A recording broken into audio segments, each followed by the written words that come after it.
down, icing on the roads. Let's make sure that we're all safe.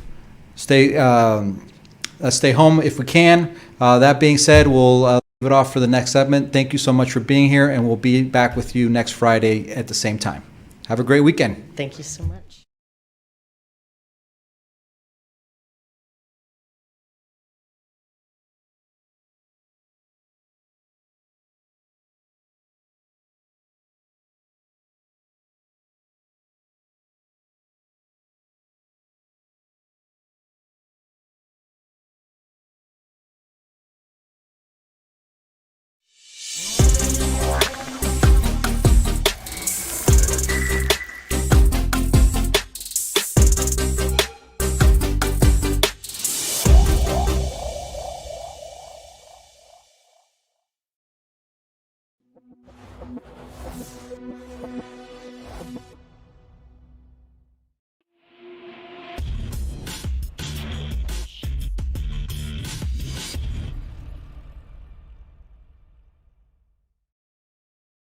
Hey there, it's your business guide, Michael Rager with Teach Your Business to Fish. Man, we're so glad to have you today.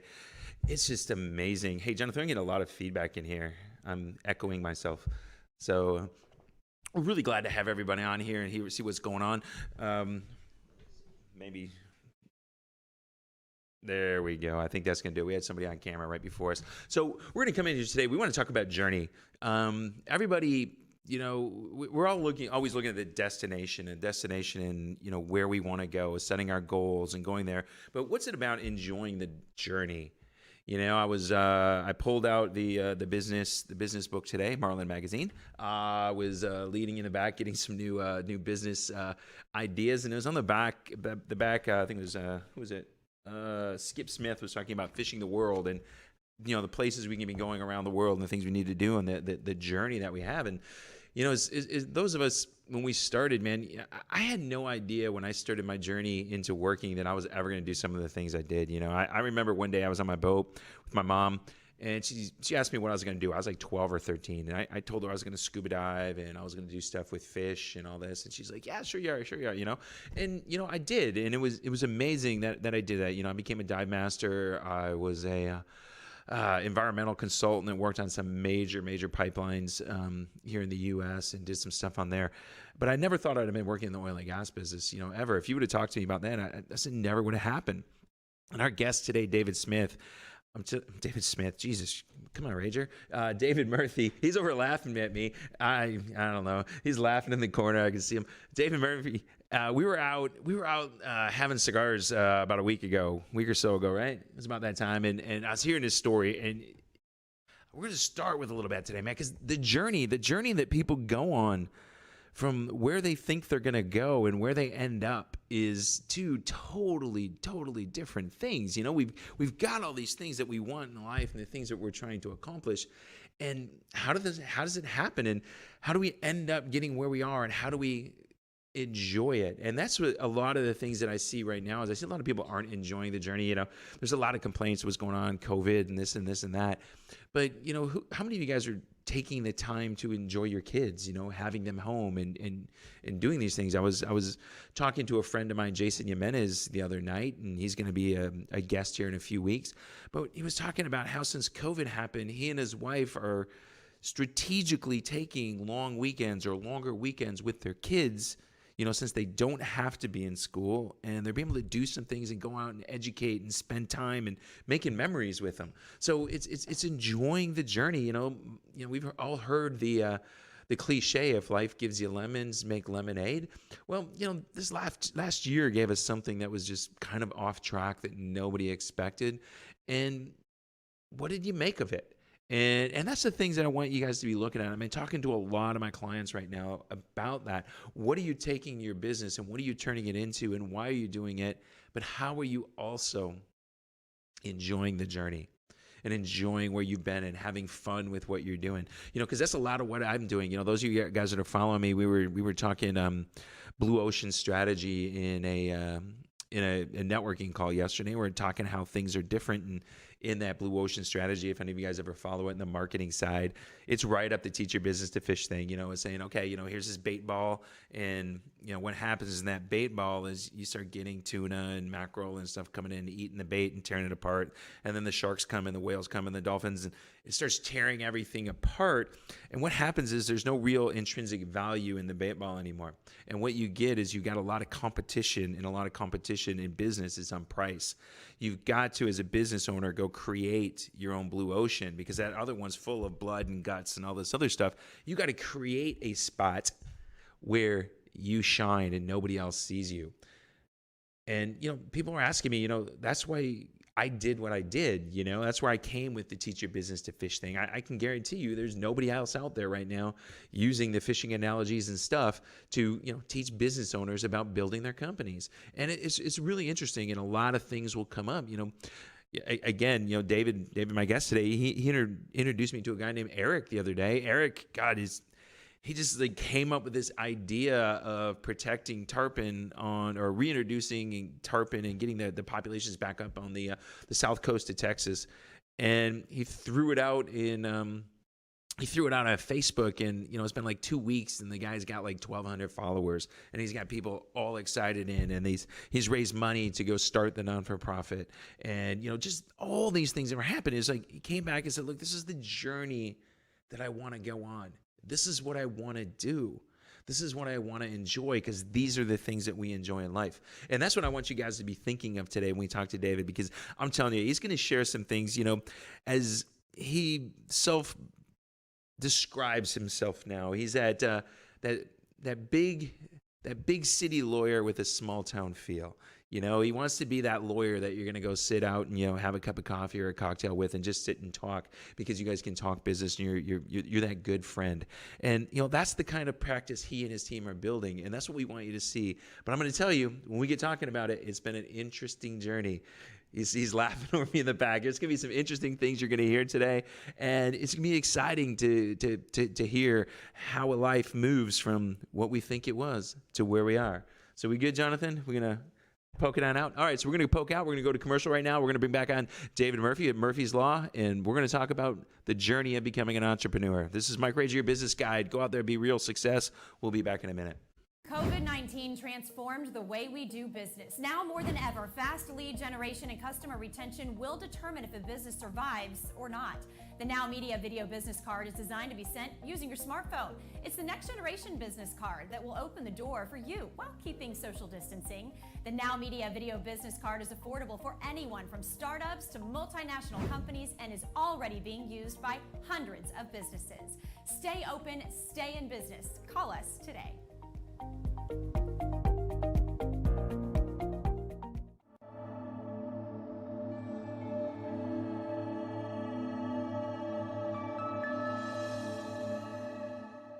Managing a property can take the time out of your daily life, but property owners and landlords can turn to an experienced and trustworthy property management company to take the stress out of renting.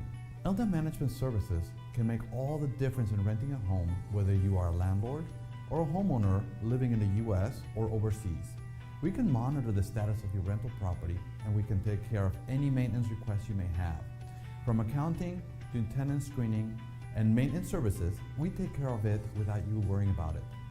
That's why individuals all over the world that are looking to invest in real estate in the Houston and the surrounding areas turn to us, because we are reliable, we're trustworthy, and we offer the highest level of services for your home.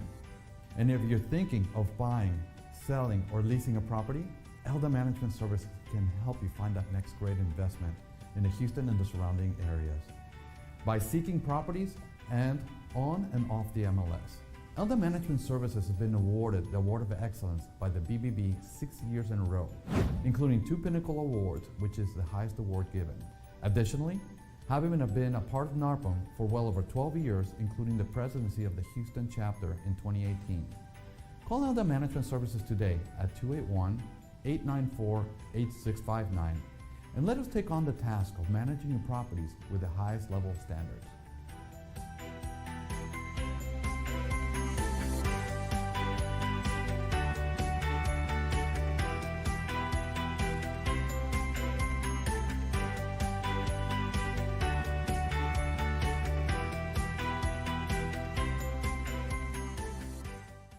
Hey, this is your business guide, Michael Rager. I'm back with you, and I've got David Murphy. I said his name right this time.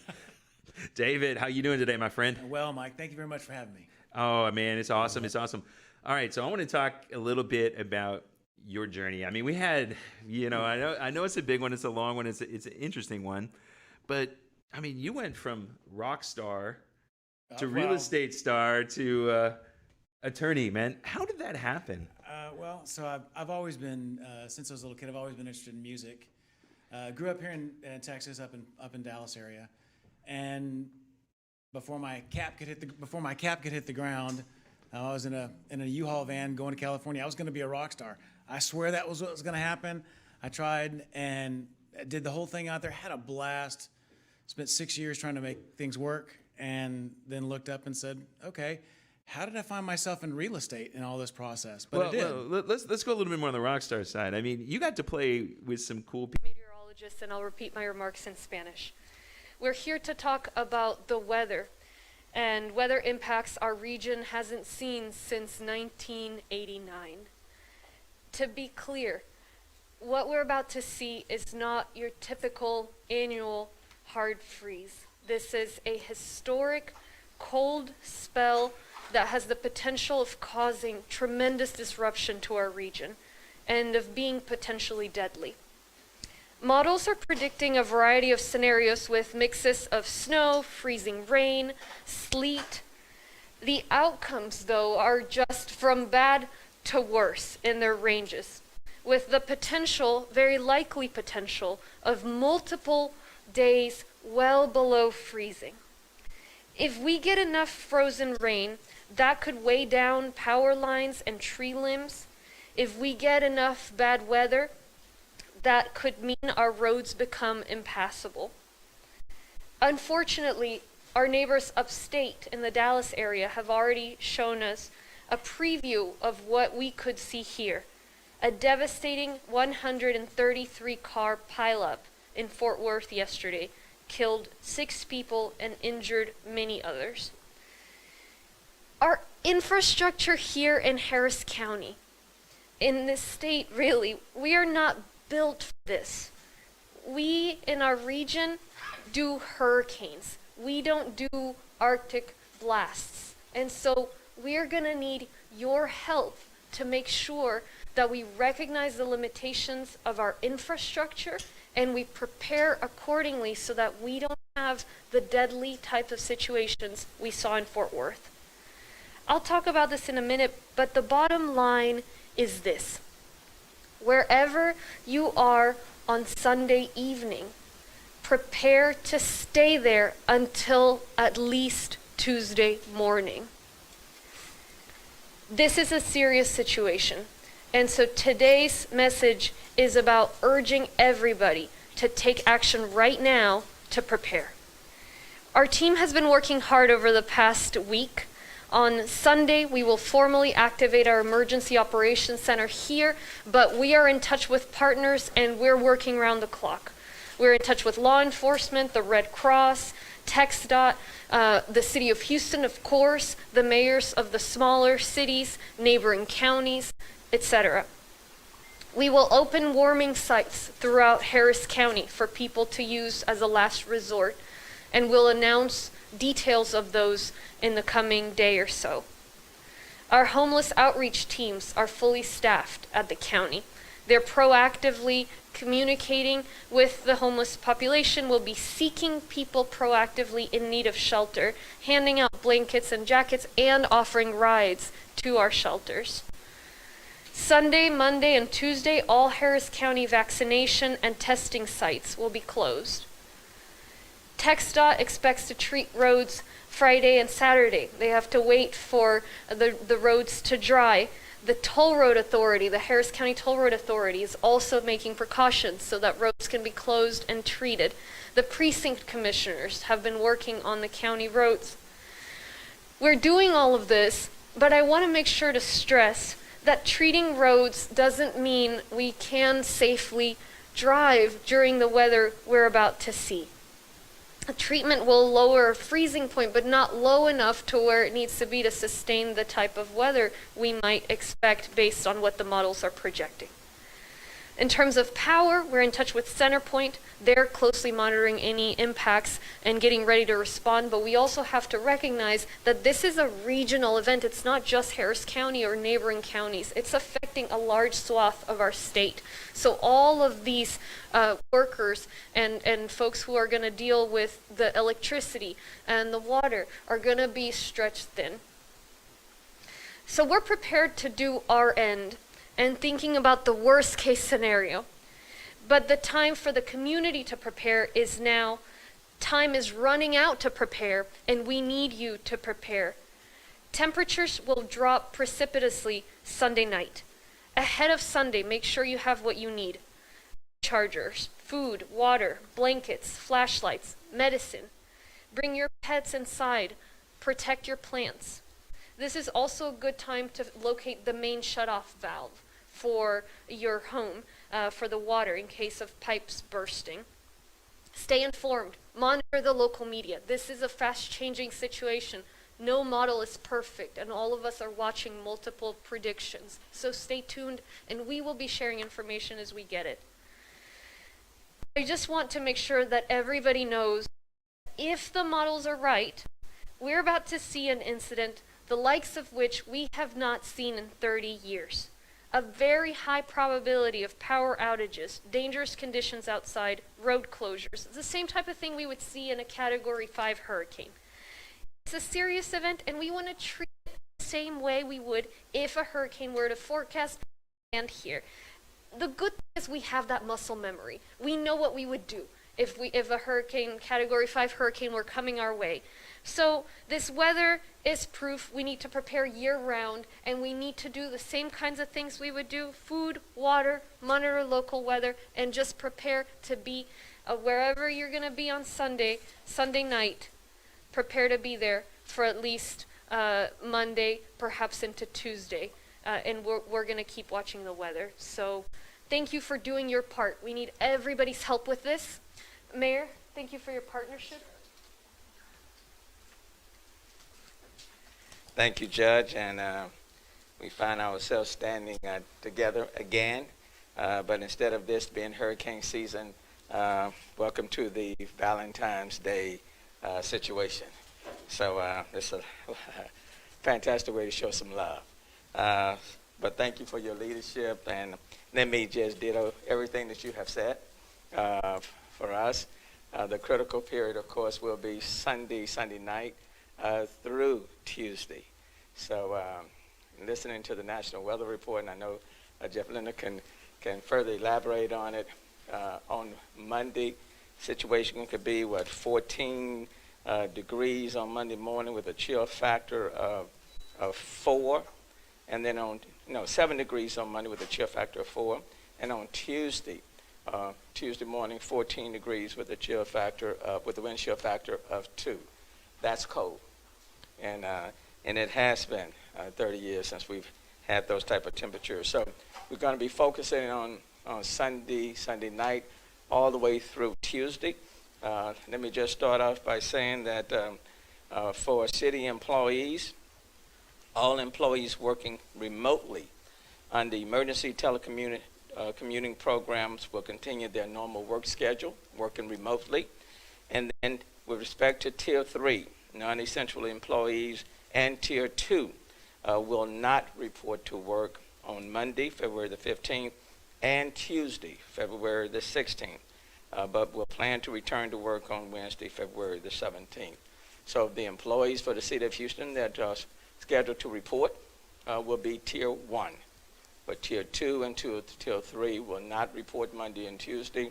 And then I'm asking people in the city of Houston as a whole to please stay off the roads, starting Sunday night through Tuesday. Unless it is a dire, supercritical situation, I'm going to ask you to stay off the road. And certainly I'm standing here with Chief Pena with the fire department. He can also further elaborate on the importance of you staying off the roads. And for non-emergency matters, for example, medical situations, to stay away from the hospitals for non-emergency type of situations. And then standing here with Director Carol Haddock, from Public Works, and they will be supplementing the efforts of TxDOT on city roads with about 100 dump trucks. They'll start their pre-treating of roads and overpasses in the city of Houston on Saturday, and then they will do the heavy mix, icing, de-icing, and mixing once things get better, where it becomes more effective. But there'll be about 100 dump trucks out, and Director Haddix can speak more specifically to that if you have any questions with respect to public works. But we'll be working in close collaboration with TxDOT. Let me just go over just a few things. I too want to focus on what Judge had to say. I call it the 4 Ps, people, pets, plants, and pipes. Okay? With respect to people, just like the county, we'll be supplementing the county's efforts, Judge, for people, individuals, especially homeless population that's on the street. We will start, in fact, we've already started reaching out to them through our homeless outreach team with HPD, and then work with the Homeless Coalition. We'll open up I call it a warming shelter center, specifically for our homeless population. That will open up on Sunday at 2 at the George R. Brown. We would use the George R. Brown for the homeless population, and Judge, to the extent homeless individuals, we certainly open that up, extend that as well to the county. With respect to our homeless, people who are on the streets, and Metro, Yellow Cab, and others will be assisting in reaching out to that homeless population to encourage them to come out of the weather, and that we're prepared to stand that up for 72 hours. Because this storm has been across the state, I know Red Cross is thin, and so that warming center at the George R. Brown will be staffed by City of Houston employees. And because we don't want them going back and forth during that 72 hours, we will be putting them up at when we want to get them off the streets. It's just funny like how the often I county. hear those things. The testing Here's centers things and go the wrong, vaccination and centers you go from there. will be We got 1 closed minute at the left. Why City don't of you tell Houston people Health how to get a hold of Department you on right Monday now, and then Tuesday. we'll, They will be come back and closed, we'll talk about the and intricacies for of those who building are this. scheduled for appointments My on company those is Murphy days, Associates. you will be We're located notified up in and you will Tomball. be You can rescheduled, reach us and we'll on the plan web to do at that as quickly as possible. murphyslawplc.com. Metro, There. Metro, Or of course, the they will be office number is assisting 281 in us transporting people who are homeless 281-475-2026. off the streets to the George R. Brown. All right, so we're going to But get back. in We're gonna terms talk of to David. their I hope that services, you got that little bit of they a will journey here, suspend you know, all because services I'm beginning telling you, on I heard a Monday, lot more when we were through on the other Tuesday, night. or And until the stories conditions we improve. got to tell, and And it's this fun. includes But that's bus, where you get to, rail, when you and really get to Metro know Lift, people. That's what it's about. HOV, You're hearing their and journey HOT and hear what lanes. they've So been that's and where with they're regards going to and why Metro. they're going. With regards to and that's what solid this is all waste, about. This is why we the own this tentative business. And when we get to the end, we start talking Monday's about the kids and the fun garbage stuff. and This is Mike recycling Rager, collection Teach Your will Business be to Fish. delayed We're going to be back in just due a to minute. winter David weather Murphy. currently affecting the city, and then we will move very quickly to make up those days. Houston Police Department, they will become fully operational as of, I believe, Sunday, and they will continue until this event has passed. Judge spoke on Centerpoint. Let me just make just a couple of notes there. In order to kind of keep the system from being overloaded, you know, sometimes there's a tendency to turn your temp up to 76, 78 degrees, you know, just to be real warm. I'm going to ask that you kind of lower it a little bit, you know, maybe down to 72 or so, to keep the system from being overloaded so that we all won't be impacted. So if you're in a home, and thank God for that, and if your heating is working, thank God for that. Instead of it being at 76, 78, lower it a little bit, down to 72, for example, for everyone, so we don't overload the system. And then if there are any down power lines, please stay away from down power lines. Do not touch those down power lines, and that will be very much appreciated. And then with respect to the airports, let me just say that they're focusing on the roads leading to and from the airports. Want to make sure that there's no icing or dangerous, treacherous situations on that end. They're focusing on the road, the runways, because they are treating them just like the roads on our streets, so that there's no problems with the planes coming in and out. And then the terminals. They did want me to make clear for people, please check in with your airlines before going to the airport. And specifically, that's because, for example, if there are delays, there is limited capacity at the airports to serve as shelters or holding places. You know, in the past, your plane didn't show or was delayed, and you just stayed there at the airport. Bear in mind, we're having to deal with all of these conditions, factoring in COVID as well. So please check in with your airlines before going to the airport on Sunday evening, Monday, as well as Tuesday. And Judge, I think that covers the elements that I wanted to mention, but I cannot underscore the importance of people staying off the roads Sunday night, Monday, and Tuesday. Please stay off the roads unless it's a dire emergency. And if by chance you need to be on the road, please drive very carefully and recognize it's even more treacherous at night when you cannot see. I agree, I'm a native Houstonian. I have never learned how to drive on ice. Never. Even my 3 years on the East Coast. One time was enough, I gave that up. Houstonians, people in the area, that's not what we do, okay? So bearing that in mind, please stay off the road. You'll be helping all of us in keeping everyone safe. And then lastly, what I would say, coming up in a family where we relied heavily on space heaters, and you really want to be warm, be very, very careful with the space heaters. Keep things away from that space heaters, close to curtains and other things, materials that are flammable. Be very careful with the space heaters.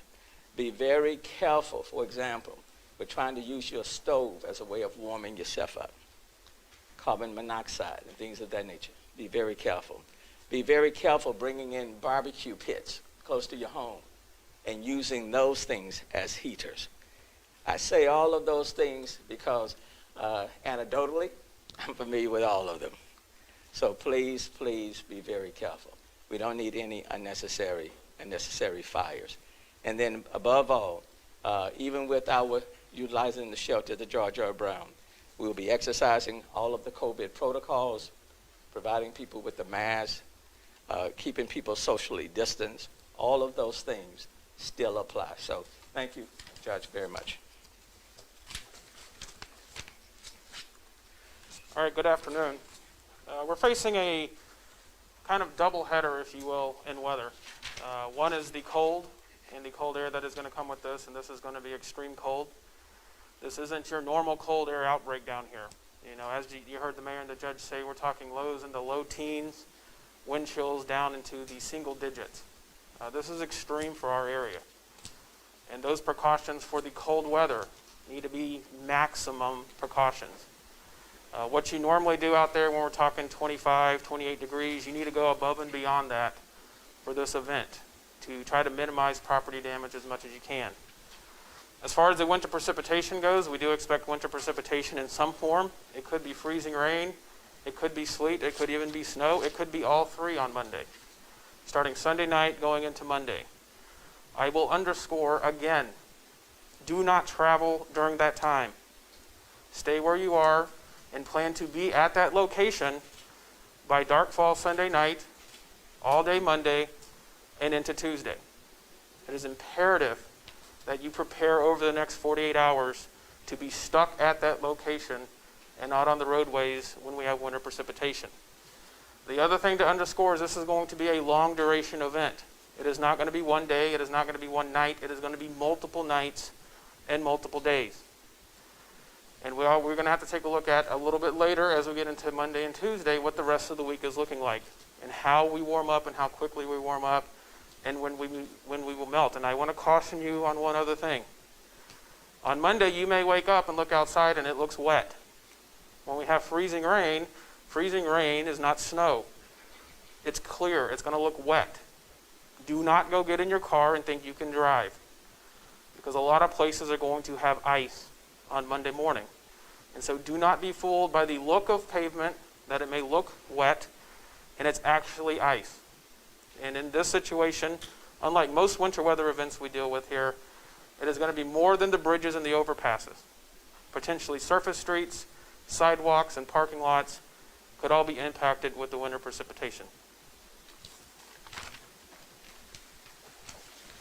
Thank you, Jeff. I'll repeat my remarks in Spanish, and then in addition to the folks from the city, Chief Christensen is here, Mark Sloan, our Emergency Department Coordinator, folks all available to answer questions. En español, estamos aquí para hablar acerca de los impactos del clima. Un clima, un frío que no hemos visto desde el año 1989. Esta no es una helada anual normal. Este clima frío histórico causará una disrupción tremenda a nuestra región y es posiblemente mortal si los modelos que estamos viendo llegan a pasar. Los modelos están prediciendo una variedad de posibilidades, una mezcla de nieve, lluvia helada y aguanieve. Las opciones van de mal a peor. Y estamos prediciendo varios días de clima bajo cero. Si cae suficiente lluvia helada, eso podría ser un peso en los árboles y las líneas eléctricas, derribando árboles, derribando líneas eléctricas, con implicaciones obviamente para la electricidad. Si el clima es suficientemente frío, también hay una alta posibilidad de que las carreteras se vuelvan intransitables. Desafortunadamente ya hemos visto los impactos de este tipo de clima. En el área de Dallas, en Fort Worth, vimos un choque en cadena devastador de más de 133 automóviles, al menos 6 muertes y muchos heridos, solamente el día de ayer. Debemos ser claros porque hay muchas personas que han vivido en áreas donde hay siempre clima frío, en áreas del norte.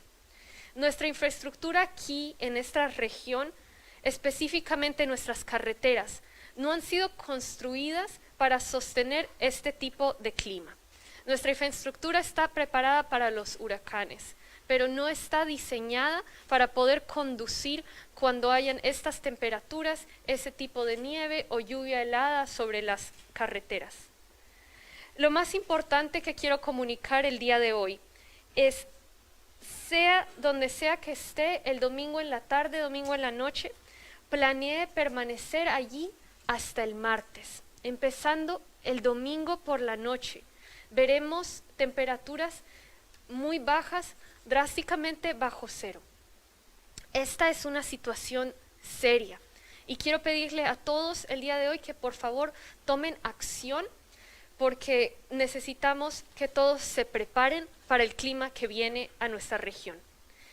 ¿Qué estamos haciendo nosotros aquí en el condado? El domingo activaremos formalmente nuestro centro de operación de emergencias, pero ya estamos todos aquí trabajando, hemos estado trabajando toda la semana. Estamos en contacto, obviamente, con el alcalde de Houston, los demás alcaldes, los líderes de los condados vecinos, las entidades de tránsito estatales y todos en comunicación. Vamos a abrir centros de calentamiento y albergues de frío a través del condado. Anunciaremos eso en el próximo día.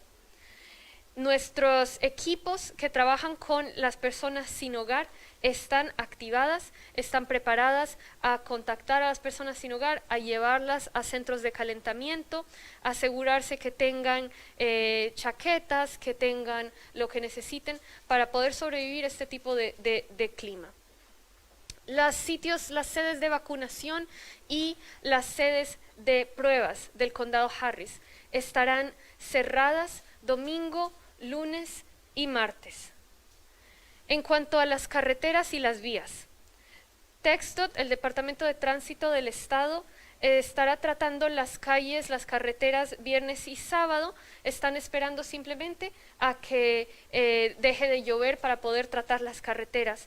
Nuestra entidad de peajes también está trabajando en nuestras carreteras de peajes, los comisionados están trabajando en las carreteras del condado. Todo eso lo estamos haciendo.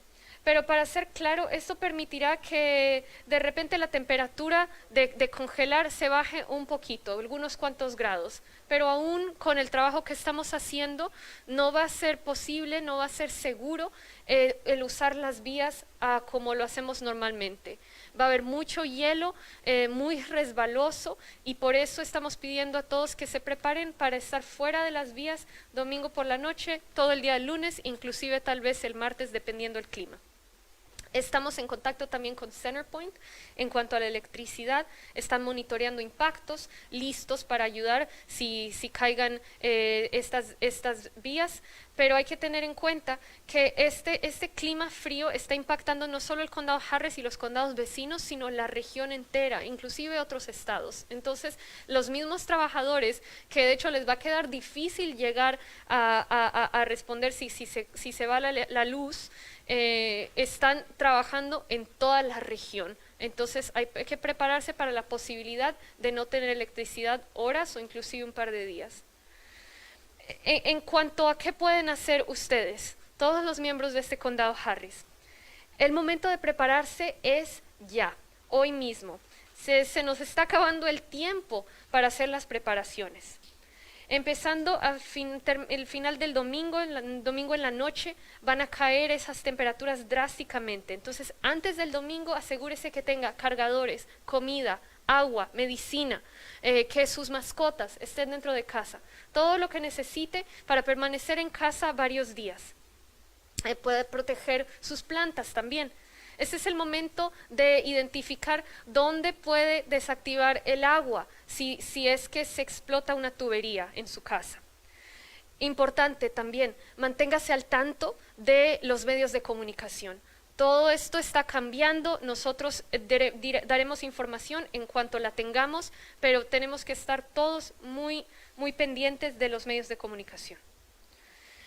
Si las predicciones salen y están correctas, vamos a ver un incidente que no hemos visto en 30 años. Hay una probabilidad muy alta de apagones, de condiciones peligrosas, de tener que cerrar las vías y las carreteras, el tipo de cosa que veríamos en un huracán de categoría 5. Este es un evento serio y lo estamos tratando como si fuera un huracán.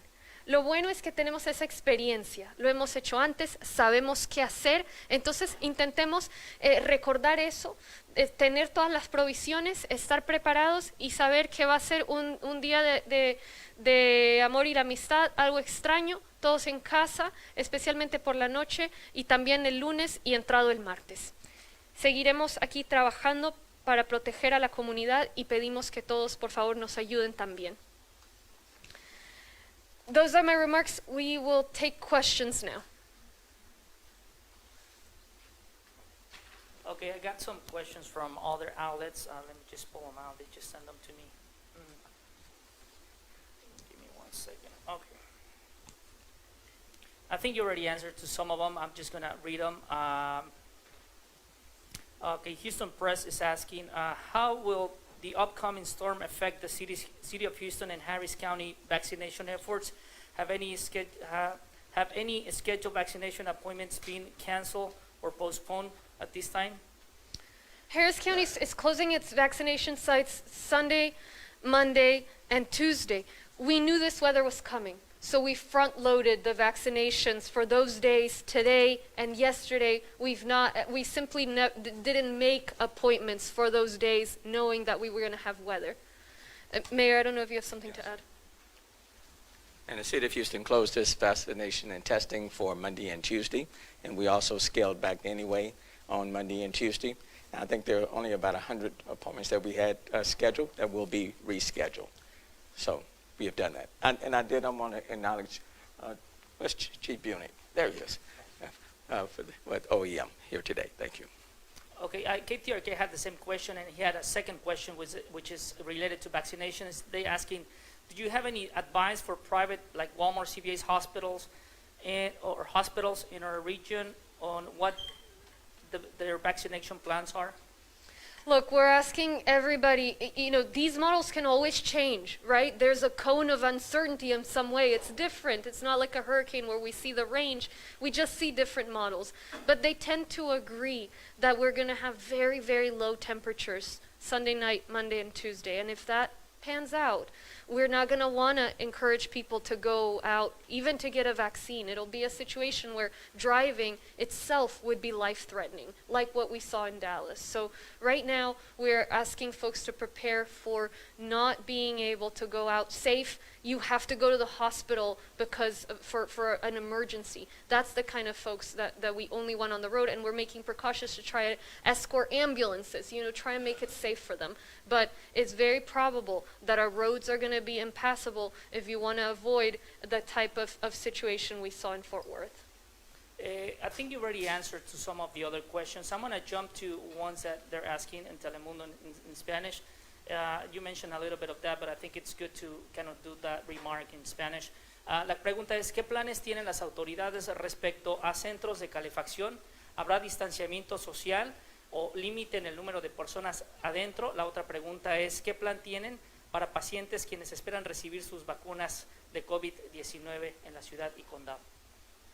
La ciudad obviamente está estableciendo este centro de calefacción en el centro de GRB. En el condado estamos trabajando en centros de calefacción más pequeños en las áreas del condado que les queda pues lejos llegar al GRB. Entonces estamos tomando las precauciones del COVID.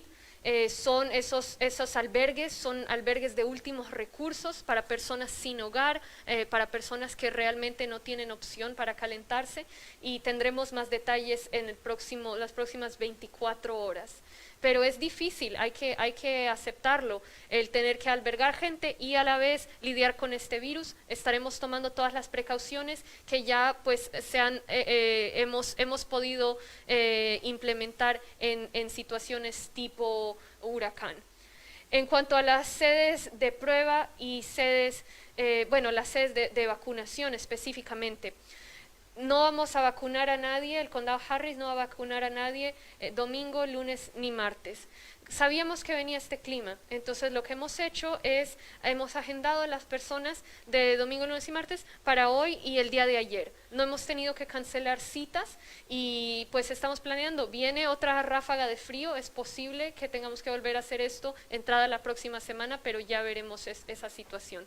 En este momento, si los modelos y las proyecciones llegan a pasar, no será de ninguna manera seguro estar en las calles, sería absolutamente peligroso. Las únicas personas que querríamos en las carreteras de domingo a martes serían personas en ambulancia intentando llegar a un hospital.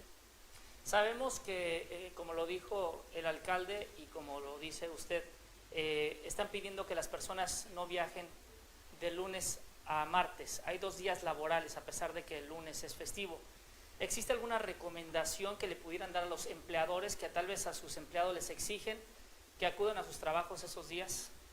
Absolutamente. Miren, es un año histórico, ha sido un reto enorme ya con el COVID, pero algo positivo es que tenemos la experiencia de trabajar de casa, tener que cerrar las cosas. Entonces a los empleadores se les pide por la seguridad tanto de todos los trabajadores, de sí mismos, que sepan que nuestras carreteras no están diseñadas para sostener este tipo de clima. Entonces, de domingo en la noche hasta al menos martes por la mañana, lo que proyectamos es que no sea posible conducir y les pedimos a ustedes que planeen eso. No se imaginan el tipo de llamadas que estoy recibiendo, cuando contacto a mis colegas en Dallas y me cuentan de las personas que conocían que han sido heridas en este choque en cadena, que han fallecido en este choque en cadena. No queremos ver algo así aquí. Estoy segura que no quieren los empleadores sentirse culpables por haber puesto a sus empleados en una situación así. And another question that just is like departments, police departments and Houston Fire, that they're increasing their staffing during these days. Let me cover the previous remarks in English, and then I'll pass it on to the mayor. So the question was about employers and expecting. Obviously, Monday is a holiday, but what should people expect into Monday and into Tuesday morning. And it's a challenging time with this on top of a pandemic, but the silver lining is that we have that muscle memory as well as to working from home, as to having to make adjustments when we can't go out. And so, you know, I've been in communication with some of the leaders up in the Dallas-Fort Worth area, and I can tell you just the sadness of knowing somebody who died, who was hurt in this multi-vehicle collision due to the frozen roads. I do ask that employers take that into account. If these projections come to pass, we're not going to be at a place where it'll be safe to drive, and nobody wants to be responsible for sending employees out in the streets in this kind of weather and then seeing a situation like what we saw in Dallas-Fort Worth. All of us have that warning now. And, you know, we need to leave the roads open for ambulances. That's about it, and first responders. But the rest of us, please plan to not be out. If anything changes, if somehow this goes away, we'll let you know. But right now, we need to plan for things not being able to go on the roads through from Sunday night until Tuesday morning. And Mayor, I know they had a question about the police. Good afternoon. Thank you, Mayor, and thank you, Judge, for elevating the importance of this press conference and the safety messages for the upcoming weather. I want to assure the community, the residents of Houston and the surrounding community, that the public safety agencies are coordinating and fully staffed and prepared to respond. From fire department to police department, public works. We're in communication with the Harris County Fire Marshal and Chief Christensen. So it's all hands on deck, and we are preparing our staffing models to ensure that we have appropriate personnel on duty. But the biggest impact that we're going to have to ensure that public safety is prepared and has the capacity to respond to true emergencies is if the community does their part as well to prevent the unnecessary responses. The mayor and the judge have mentioned it over and over. You know, if you don't have to be on the roads, stay home. Stay home and leave the roads open for emergency personnel and those essential functions that have to worry. And if I may, Judge, since I have the podium here, I want to stress and drive home a point that the mayor and the judge have both mentioned. Besides, with the anticipated weather, the biggest public safety hazard, aside from frostbite and hypothermia for the vulnerable populations, is the hazard of fires and carbon monoxide poisoning as a result of the anticipated drop in the temperatures that we'll see in the next coming days. And those are as a result of improper uses of heating devices. I want to ensure that we communicate and we drive this point home. Do not use stoves or ovens to heat your homes. Do not use open flame grills inside the homes to heat your homes. Do the proper maintenance on your heating devices. And if you're going to use generators, make sure that those generators are at least 20 feet from any window or any opening into your home. Carbon monoxide is tasteless, it's odorless, and you can't see it, okay? But it's important to understand that it is an ever-present hazard as the temperatures drop. If you feel lightheaded, if you feel nauseous, if you feel tired as a result of being inside the home and in a closed space with the heat on, call 911. Call 911 so we can evaluate. Open up a windows to have some circulation, but it's critically important that we are aware of those issues. If you're going to use your chimneys for the first time, make sure that the dampers are open, okay, and that the smoke is not migrating into your home or causing other issues inside the attic as the flue passes through those attics. Because again, proper maintenance is important, but if this is the first time that you're going to use those chimneys, be cautious that there are some hazards with the use of those facilities. Okay. Chief Peña, ¿pudiera decir brevemente en español los peligros más amenazantes con respecto a este tiempo que nos va a llegar? Nos hablaba acerca de los incendios y de la intoxicación por monóxido de carbono. Seguro, mire, el peligro más presente en tiempos cuando baja la temperatura, aparte de la hipotermia, son los peligros de intoxicación del carbón de monóxido, ¿sí? El monóxido de carbón, digo. Y eso es a causa de las personas que usan las estufas o los hornos para calentar sus hogares. Eso es muy peligroso. No usen las estufas, no usen los hornos, no usen las parrillas para calentar los hogares. Si es la primera vez que prenden la calefacción, tengan asegurados que tienen el mantenimiento apropiado para esas calefacciones y que tengan un detector de monóxido que esté funcionando apropiadamente.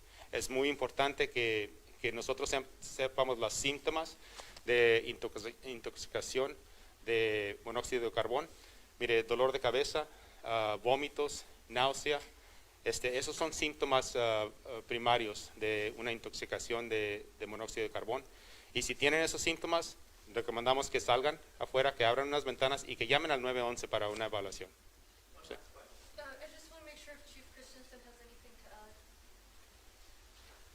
Thank you, Judge. Thank you, Mayor.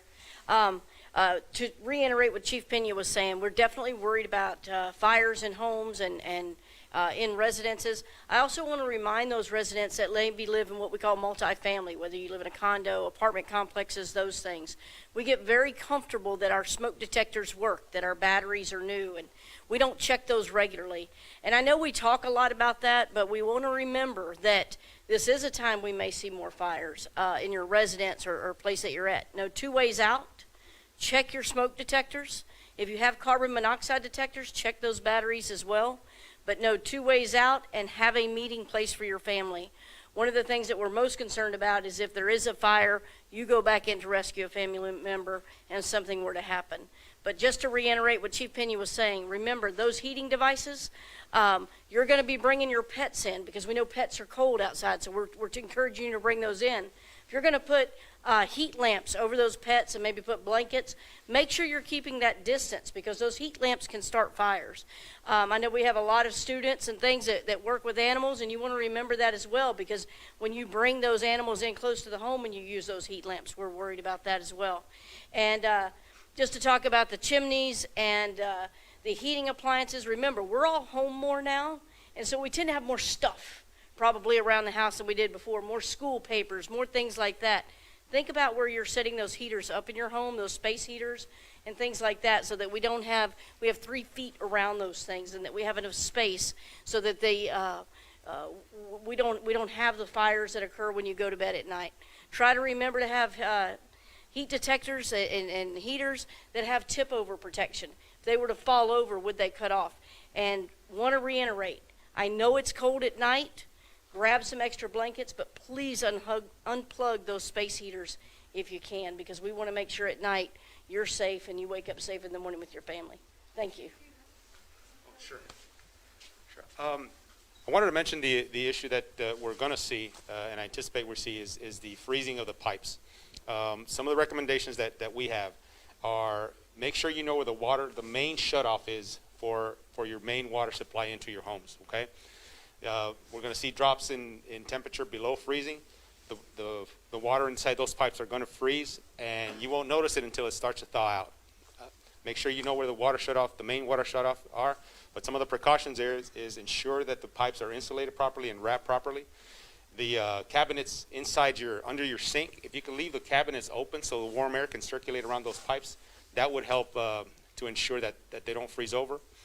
And the other recommendation is if you can leave the water at a slow drip, right? Open at a slow drip. That way the water keeps flowing, and there's less of a chance of those pipes freezing over and then bursting as it starts thawing out. Thank you. Okay, thank you all very much. Thank you. I answered that question.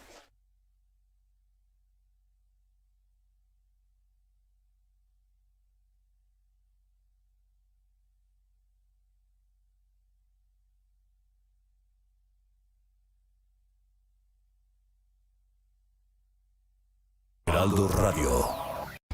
En La Comer y lacomer.com consiente a los que más quieres. Aprovecha que en toda la dulcería compras un producto y te llevas el segundo a mitad de precio. Así es, toda la dulcería a mitad de precio. ¿Y tú vas al súper o a La Comer? Hasta febrero 16. TurboRed. Atrévete a cambiar a la nueva red 4.5G. Habla todo lo que quieras y a donde quieras. Telefonía celular con planes ilimitados desde 30 pesos. Y navega turbo rápido con el internet para hogar y negocio desde 250 pesos al mes. Contrata tu plan en turbored.com. TurboRed, la red más rápida. En Ruta 2021 te daremos la mejor información de las elecciones intermedias más importantes de nuestra historia, donde estarán en juego 15 gubernaturas, la renovación de la Cámara de Diputados. También te daremos información sobre alianzas, candidatos y partidos de la votación más importante de la historia del próximo 6 de junio. Yo soy Blanca Becerril y junto con Alejandro Cacho los esperamos este domingo a las 4 de la tarde por el Heraldo Radio. En Ceru Restaurant sabemos que la salud es lo primero y queremos que te cuides. Disfruta desde la comodidad de tu hogar con nuestras opciones de takeout y delivery para que puedas degustar de la tradicional cocina ibérica de raíces vascas. Para más información, visítanos en grupoceru.com o en nuestras redes sociales con @CeruRestaurant. Pide tu takeout o delivery al 5518 57 65 65 para Ceru Lomas o al 5555 50 95 44 para Ceru San Ángel. Ceru Restaurant, de nuestra cocina a tu mesa. Hay que ir por comida. ¿Cómo le hago? Se puede, con la sana distancia. Es importante que solo una persona salga por comida o medicinas, siempre a 1,5 metros de los demás. Al dar una vuelta con tu bebé o tu mascota, hazlo solo alrededor de tu cuadra, con sana distancia al caminar o saludar. Recuerda, solo abren negocios indispensables con cupo máximo de personas. Pero si no debes hacer algo urgente o indispensable, por favor, quédate en casa. Gobierno de México. Heraldo Radio 98.5 FM. Se están cocinando nuevas recetas y muchas sorpresas más. Nuevos chefs en una nueva familia GastroLab. Hola amigos, soy Jorge Vallejo y queremos invitarlos a la segunda temporada de GastroLab todos los miércoles y viernes por el Heraldo Televisión.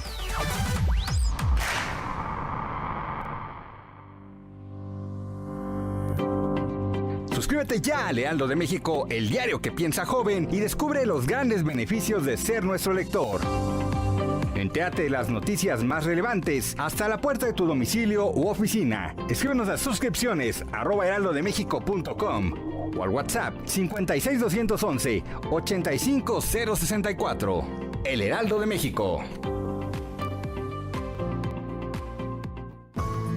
Oliva López Arellano, secretaria de Salud del Gobierno de la Ciudad de México. Se recomienda, es absolutamente recomendable y obligatorio estar con el cubrebocas, al igual que la careta, al igual que la sana distancia, el lavado de manos y o los lentes protectores.